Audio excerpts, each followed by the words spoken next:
Welcome back. Welcome back. Welcome back. Hannah, what's up? Chilling. I feel like we say this every single time.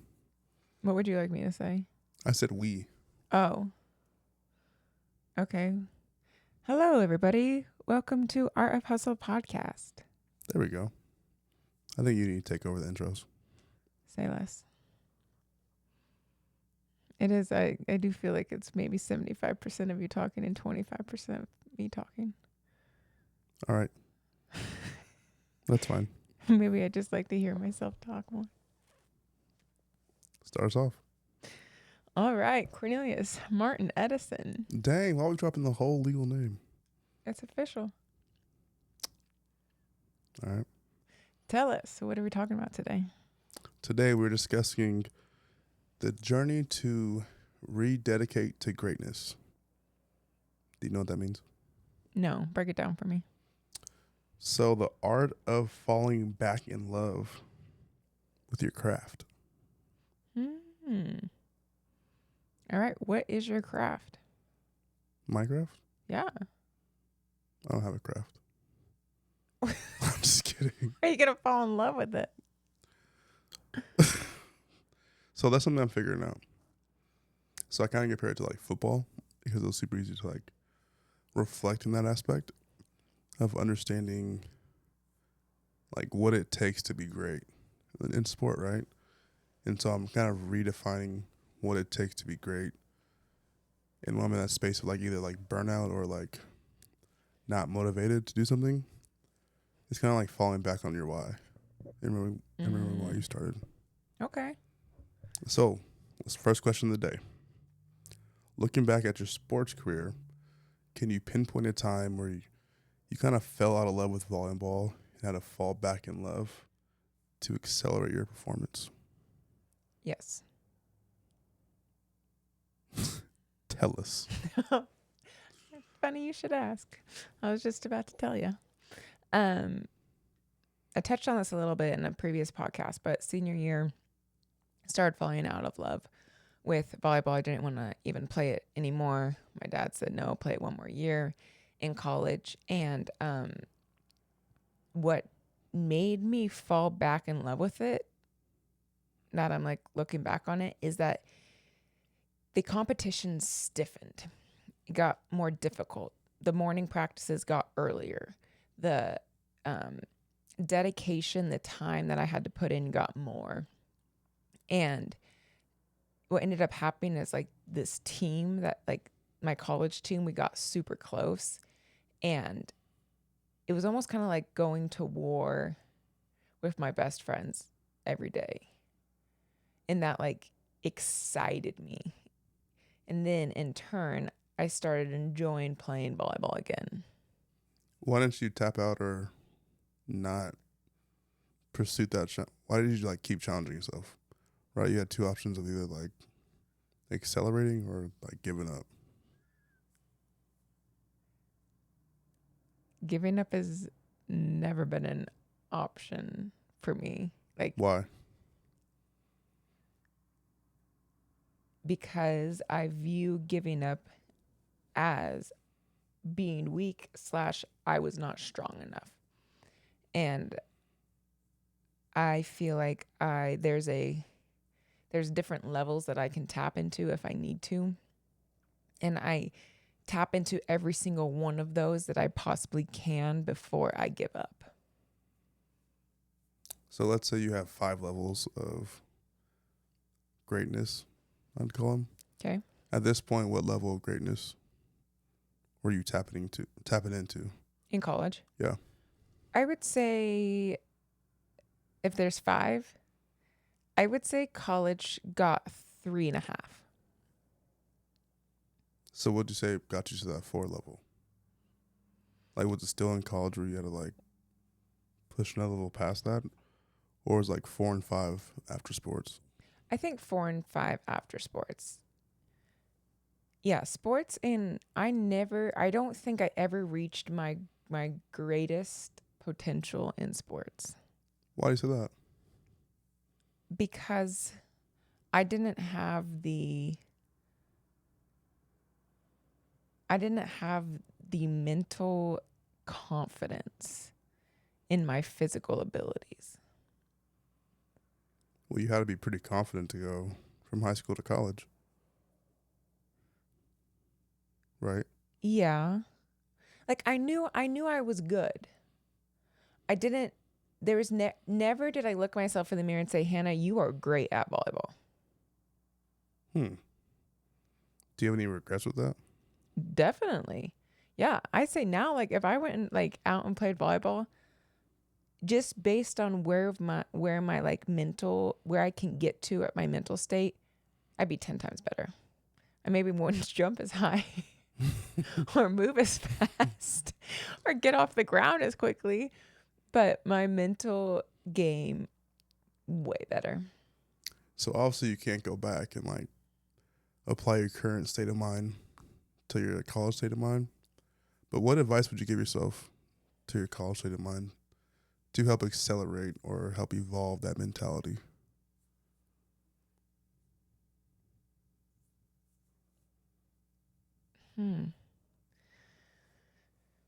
I think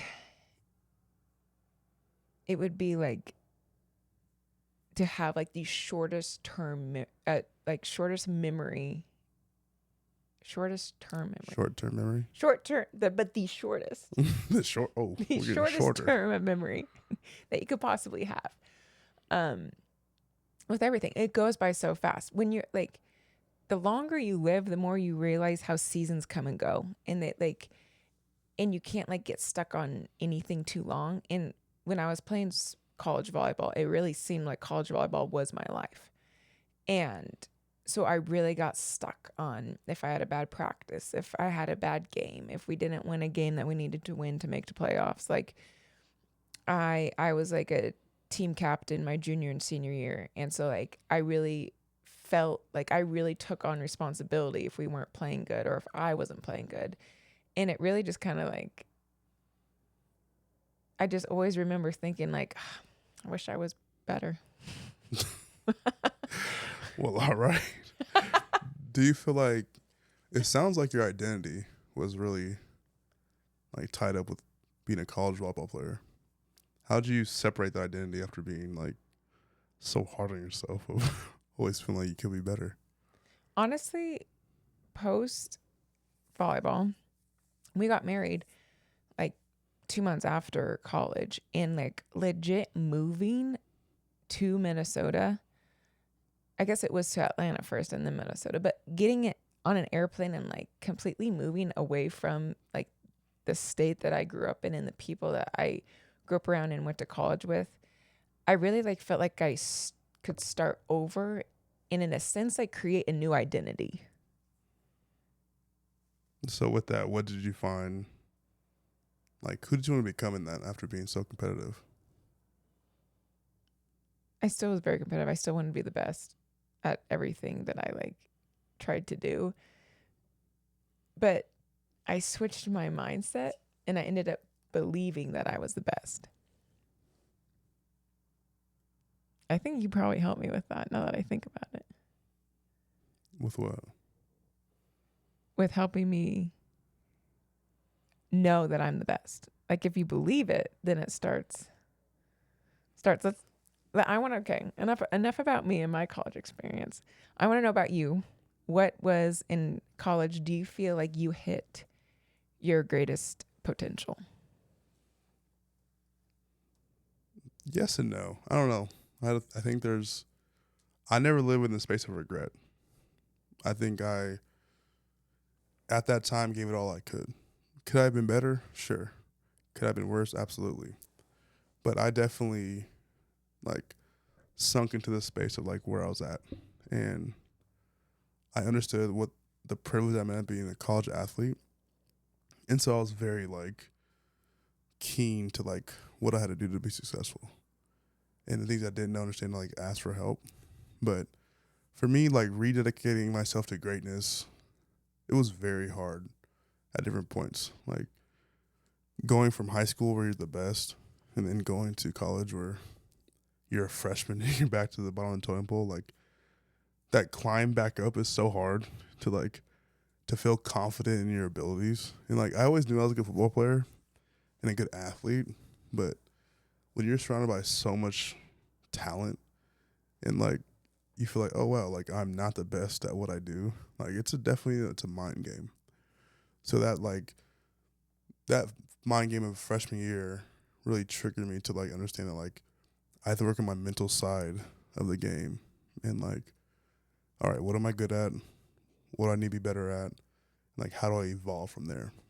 So definitely college was like the first time that I experienced that like fall back in love and in that process give myself grace. So like the regret thing wasn't the thing for me. So then you went the college to NFL, then out into the real world. Give us a little like breakdown of your greatness from college to NFL and then greatness from NFL to business world. College NFL that was a different beast. Like you're dealing with grown men with families. Like that level of play is so much different. Like, you know the term grown man strength? That's a real thing. That dad strength, that's a real thing. You know, being 21, 22, going to the NFL and like going up against 30-year-old men with families and like real responsibilities, like that was very challenging. And that was like, you're a very small fish in a big pond, but you had to be so like, you gotta have this mindset that like, I'm a shark. And like, yes, I'm this big scary shark, but inside I feel like a small little fish. Right. And so you have to like, you know, put that mask on and believe what you are. Fake it till you make it. Fake it till you make it. And then like, you fake it long enough, you stay in the league or you don't. Mm-hmm. And fortunate for me, I was able to stay in the league for 4 years. So there's like this lot of maturing in that aspect. But honestly, that same concept probably like carries over to like NFL to business. Like I didn't go to school for business. Like business has not been in my wheelhouse ever, right? So it's like kind of like I'm a big, not a shark, but I'm a big shark out here and a small fish inside. Yeah. And I'm faking until I make it, till I figure it out. So, but thankfully for me, like I work hard, and then I work harder past that, and I find a way to work the hardest I can. So it's like I'm willing to put in the work to make that shark be a real person, not a scared little fish. It really like so much of it comes down to confidence. Like when I think about my own like journey towards greatness, and I'm still like on a journey. Like I feel like greatness, I feel like you would maybe never reach full greatness, right? Would you agree with that? Correct. It's a pursuit. Pursuit of greatness Yes. is kind of how it's referred Yes. to. But I think the more like life experience you gain, the more confidence that you gain. And it's like this like cycle you just kind of get like raise higher and higher is what I like is my goal, is that the more life experience I gain, the more confident and like firmly I can stand and like transition from that like little tiny fish to actually becoming that shark. I feel like sharks is aggressive.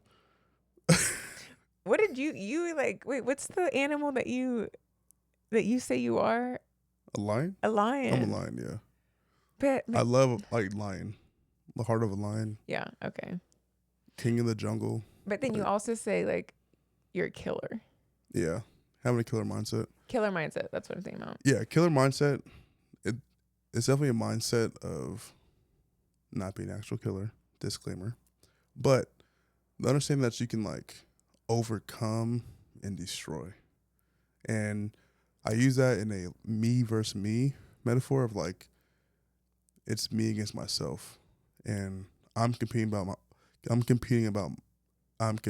versus myself every single day. Like I know what I'm capable of. I know what I'm capable not of. And so it's just like I have to like show up every day and then like attack and never stop that pursuit of greatness. And I think a lot of it has to do with just the mindset of understanding what you're like great at and not great at. Like that's really all it is. Like in sport, what helped me climb levels was identifying my strengths and my weaknesses. And I really was like really, really, really good at my strengths. And I'd like constantly try to get better at my weaknesses. and take that same concept from high school, put it to college. From college, NFL. From NFL, put it to business. Business to parenthood. Like It really does work. it really does work everywhere. And so it's like I've found that formula like helps me build success. And if I'm ever in a space that I'm unmotivated, I just like find time to like stop, take a break, reassess, and then remember why I started. Like always go back to that. And then I get right back to my pursuit of greatness of understanding my strengths and my weaknesses. That's good. What would you say in business are your top 3 strengths?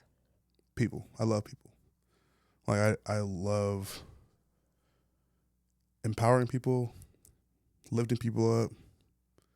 I love helping them discover their human potential.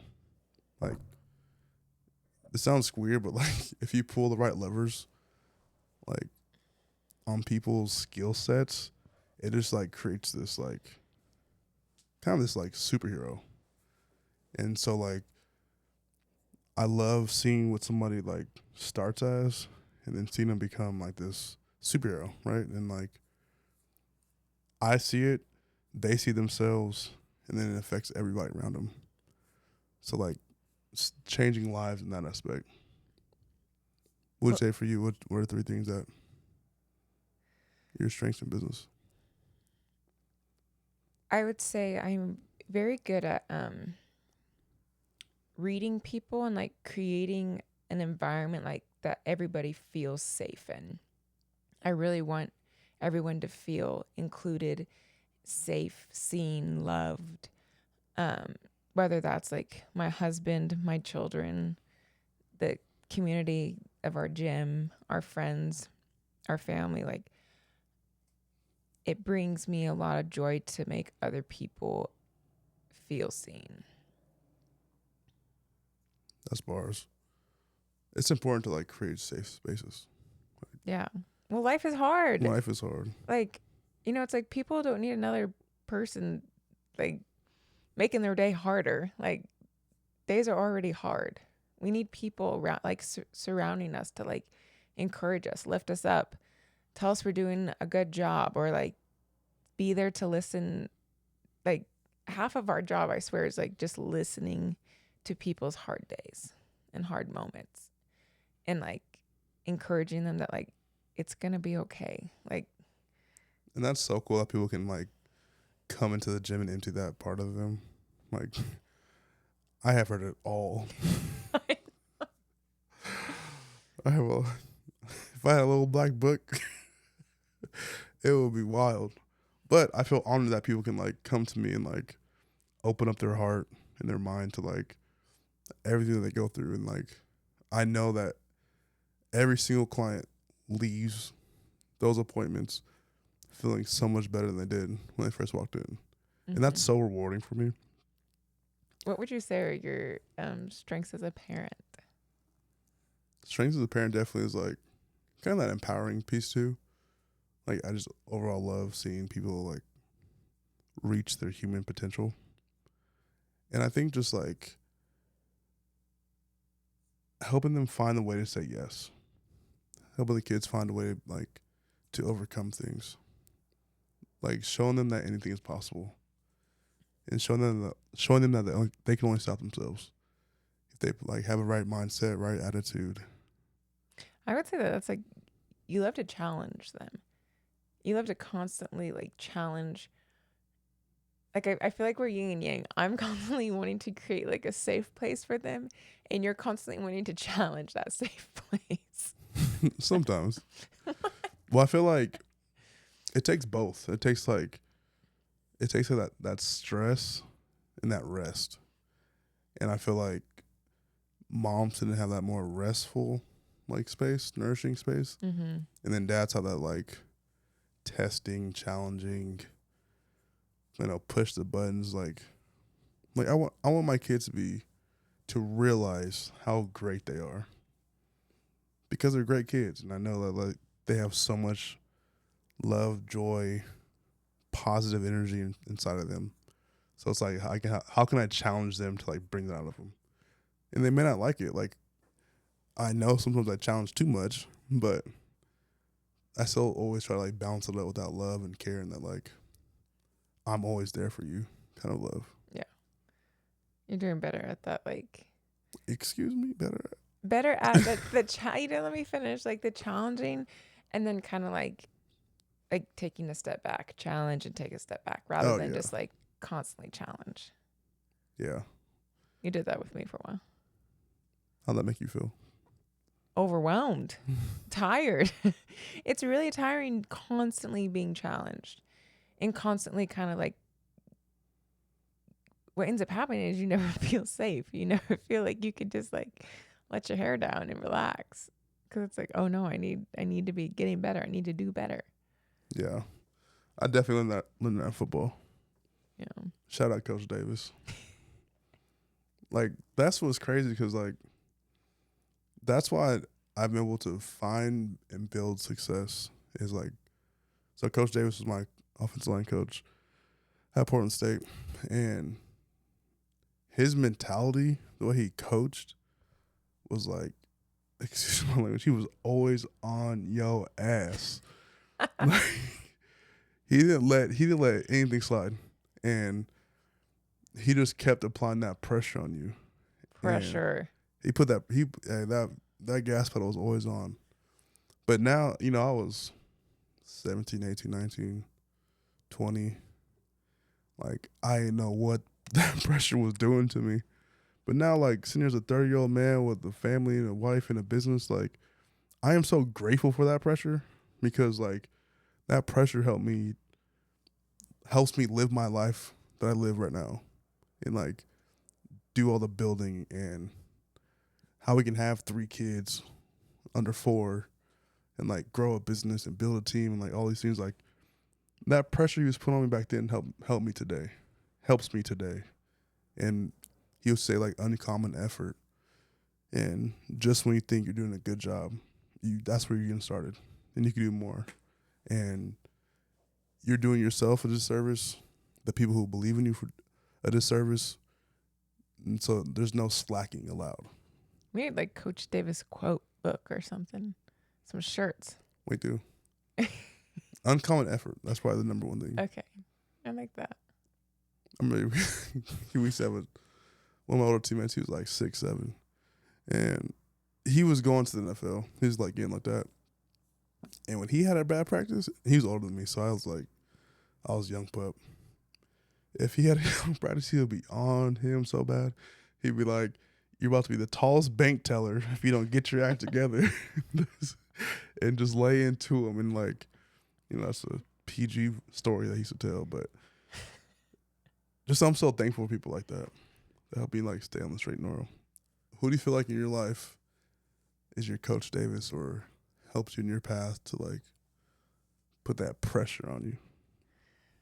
I would definitely say my college coach, Coach Bain. He was very what's the word, like when there's numbers?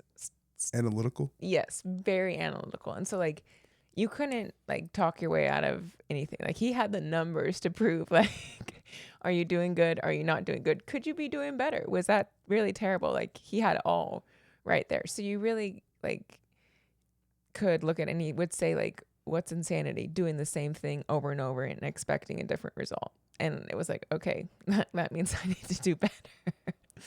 But I think coaches just have that, like, that you know that they love you. Like they're investing every single day. They're investing so much time and energy. So you know that it's like that a parent, like, you know, they love you, but they're also going to be the hardest on you because they expect and want the most from you. So it's just like this love-hate relationship with a coach. But at the end of the day, I'm so thankful for my coach. And I had a good high school coach too. I love my high school coach. Shout out to Tana. But she let me be lazy. Dang, you were slacking in high school? Oh, yeah. I even slacked in college. I'm telling you, I did not learn like intense hard work ethic, honestly, until like being a mom. I don't know. It's weird. You want to tell the people about the first time Coach Bain and I met? Yeah. So Start with how tall he is. stop. Okay. I love short people. Coach Bain is like hands down one of my most favorite people in the world. I'm just going to start that off by saying that. I went to a small Christian university, very small, very white, no diversity. We would go to other Christian schools very similar to ours, very small, very white. It kind of word got around that I had a boyfriend. His name was Cornelius. He went to Portland State, and Coach was always kind of like, so when am I gonna meet this guy? Is he real? Yeah, Coach was very protective over us, and okay, he is. He's maybe 5'8". I don't know. I love you, Coach Bain. Yeah, Corn loves you. He a little bit on the shorter side, and he doesn't look scary. There's nothing about him that's scary. He's very sweet. So Cornelius shows up with 2 or 3 of your teammates, of your friends. I thought it was at Northwest. No, it was at Corbin. Oh, that's right. Yeah, you guys came, and it was like 3 or 4 3 of us. other black guys. Just stuck out like sore thumbs. They walk into the small gymnasium. They're all they're wearing jerseys and We're not wearing jerseys. Yes, you are, baby. Yes, you are. You look exactly like you do now. Shout out to the Manners. And sit directly across from our bench. And I just of course I'm hella happy that you're there, but I'm also kind of get a little bit nervous. And you guys are cheering and whatnot. So at the end of the game, I go up to you. I'm so happy to say hi and whatnot. And out of the corner of my eye, I see Coach Bain walking over. Stomp. What is he about to do?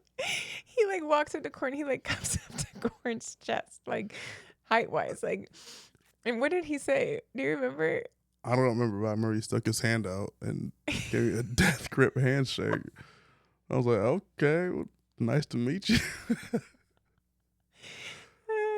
And I think it was worse while I was standing on the benches. So he was on the floor. I was on the benches.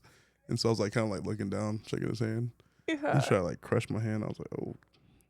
That was his way of telling you he loves you and that he really don't break my heart, I think is what that handshake meant.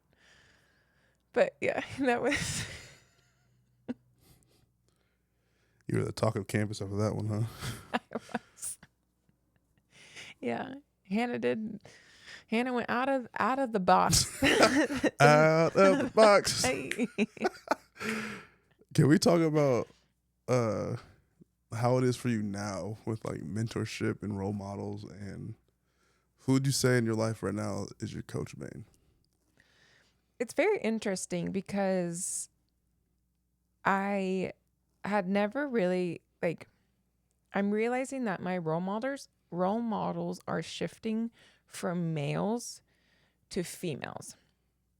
And now it was hard for me at first, especially being a business owner and a mom, finding people that I looked up to, and that I felt you were either women were either career, very into their career, or they were very into being moms. And I really wanted both. I wanted to find people to pour into both aspects of that. And I honestly would say I'm still on the search for that. I got into a Bible study, and I'm being surrounded by godly women, which is something that I've never been a part of, and so I'm looking forward to that. But I feel you get you find these mentors, these they're gold, and I'm jealous a little bit that I need to put a little bit more effort into that. Because right now I would really say I don't really have a mentor that's pouring into where I want to go. What's the value that you see in mentorship? Let's start there. I think someone that has gone before you, that knows like the struggles and knows how to like have that perspective. Like, for example, like me being able to talk to a college volleyball player, like I have the perspective. And so I can like encourage and support and pour into something that I've already done. So like that, like I feel like right now I'm kind of, in a sense, there's days where I feel blindly trying to like ask myself, am I being the best mom that I can be? Am I being the best business owner I can be? Am I being the best friend I can be? Am I being the best wife I can be? Like, I'm trying. I think I am. But there's no one there being like, stay this course. Like, you're doing it, you know? Yeah, that's a game changer when you find that. I feel like I found that 6 months ago. Yeah. It's really made a difference in your life. Tell us the journey that you've been on with your mentor and how it's helped you. Well, for me, it's been like segmenting a lot of different parts of me. So like kind of things you talk about, like me being a dad, me being a businessman, me being a friend, like all those things, like all those avenues, like it's a lot to navigate, first of all. And so how I found mine, I had a client and we were just talking about like kind of big, scary dreams. And this client's probably 15, 20 years older than I am, female, married, kids, lawyer, like, but there's a lot for her career. And so we just like, nothing about us like signaled that we like have a lot in common. No, you guys, like on paper? On paper is nothing No. there. Love fitness, love Jesus. Yeah, that's it. But we just found this common ground of like wanting to become better, striving for more, the pursuit of greatness, right? And I just was straight up, I was like, I need to find a black male who has a husband, or has a cut that. A married black male with kids, strong believer in the kingdom, and like kind of just highly successful, honestly, like because I felt so unique that I had no one else I could like be like. And so she put me in touch with her friend, who this guy has literally changed my life, and just a person that like,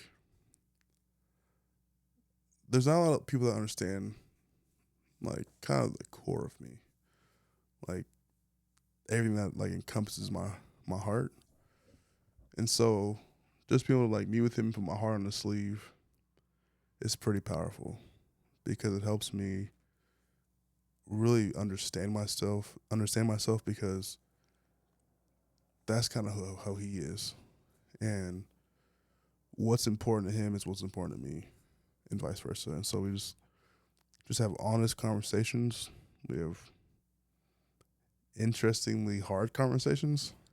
And it's like this accountability and trust and faith and just love, honestly. Like, and what's crazy is like I haven't even met this guy, and we've like known each other for like 6 months, but had some really powerful conversations that he has helped change my life. I like that. Speaking of powerful situations, you want to talk about what you just experienced tonight? Yeah, so on this pursuit of greatness and pursuit of falling back in love with my craft and rededicating myself to greatness, I'm open to try new things. I'm open to trust people with myself to help lead me to greatness. So I have a friend who's also a pretty close mentor. Breathwork. this concept of laying down and just breathing. That sounds so simple and so easy. So we did an hour of breath work, and honestly, it was pretty life changing. It was pretty wild. Talk to us. Why? What happened? So it's so funny. I'm still formulating like what happened, but you pretty much, I guess it's guided meditation. I'm probably gonna mess up the description of it, but you're laying there and there's music going on and you're just breathing in certain patterns. You breathe into your belly, into your chest, out your mouth. It's like constantly for like, I don't know. Yes. All through your mouth. I would say like 10, 15 minutes, but I lost sense of time in there. Yeah. And in this stillness, like different things come up, like she said. And for me, it just allowed me to like quiet everything in my mind. And it allowed these like thoughts and concepts that have been sitting in me for years, like come to light and just make so much sense.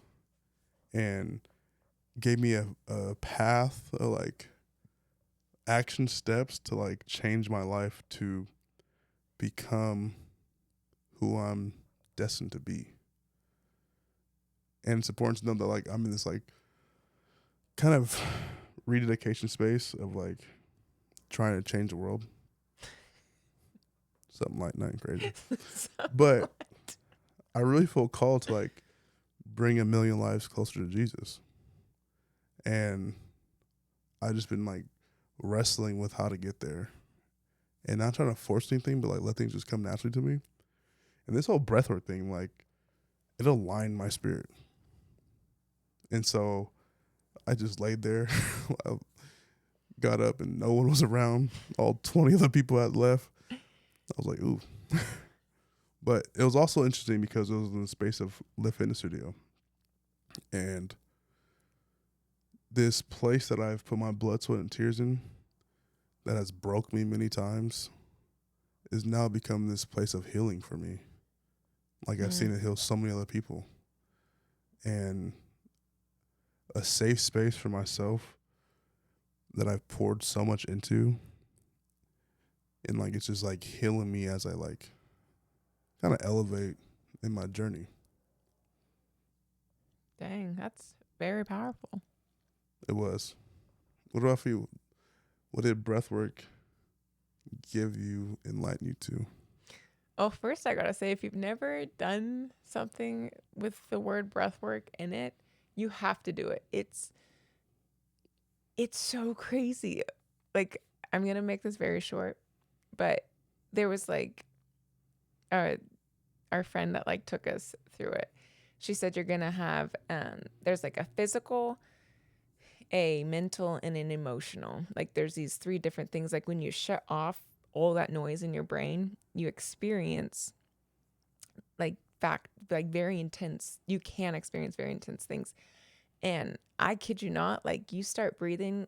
She just turned on some music, and like the first couple songs, you're like, okay, this is a little interesting. Like you're uncomfy or whatnot. And then I started getting these like my body would like start convulsing. I then had like tears streaming down my face, like a very emotional, sad moments. And then like moments like it then like ended where I was legit like hugging myself and realized that I had not like given myself self-love in a very, very, very long time. Almost like I didn't deserve it. I didn't deserve to give myself love.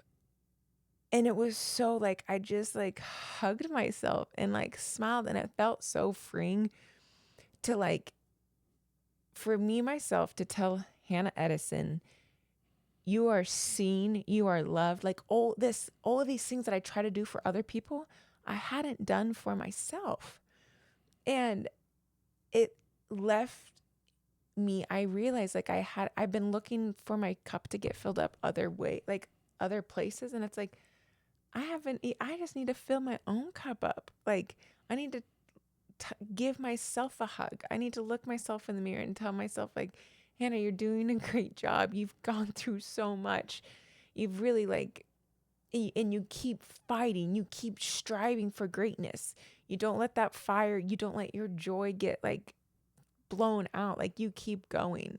And it was just this I felt like a new person at the end of it. And it was I'm usually never like that. I'm not one of those people that, I don't know, gets all, I don't, what, Touchy feely emotional. yes, Yeah. yes. I'm just just keep going, get up, brush the dirt off, and keep going. Tough it out. Yeah. And so it was very surprising to me, but I definitely I want to do it again, and I want to experience it with other people. I'm turning 30. We all know that I've been talking about it a lot. I'm excited and sad, but mainly excited. But I'm maybe I want to do this for part of my party. Is have everyone do breath work. I'm that could either end up amazing or maybe a little bit too intense. Maybe need something a little bit lighter, but Maybe it's good for everybody. Be challenged in a new way. I know for me, I feel like that weight got lifted off of me. I love, again, talking about earlier episode, all that pressure and challenging. During that session, I felt all the pressure and the self-inflicted challenge lift off my body. It was wild. And that's why I couldn't move, because I just wanted to enjoy that space of just comfort, peace, yeah. Stillness. I didn't want that moment to end. And it's so crazy that was created just by Breathing. Breathing. Breathing. Something that we do you have to do it every day, but it was intentional breathing allowed our bodies to get to this place of peace, and but also so much connectiveness.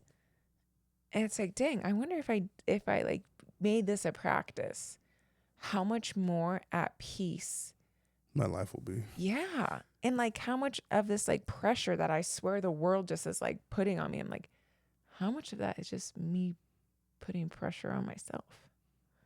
When you came over, because I was laying there for a cool minute. When you came over, kind of touched my chest. Describe the feeling that you had. Because we locked eyes, but we couldn't say anything. It's like if a little kid just went on on a ride at Disneyland, but you weren't sure if they loved the ride, if they hated the ride, if the ride, they want to go do it again, if they never want to do it again. It was kind of just of did you just experience what I just experienced? And all I could do was laugh. Yeah, you started laughing. I started crying. I couldn't quite put into words. It's I think that was awesome. I think I want to do that again. I think I want to do that a lot of times. But it's also scary. There was moments that were very scary and very humbling. It was a very vulnerable, humbling experience. For those of you who want to try it, it's going to be crazy when you start breathing the resistance that you find yourself in. For me, it was how much I fought my breath, how much I fought the ability to just relax my breath. And for me, when those moments where things would come up, I would subconsciously hold my breath and not accept the feelings that I was feeling. And for me, it was just forgiveness was a big part of it.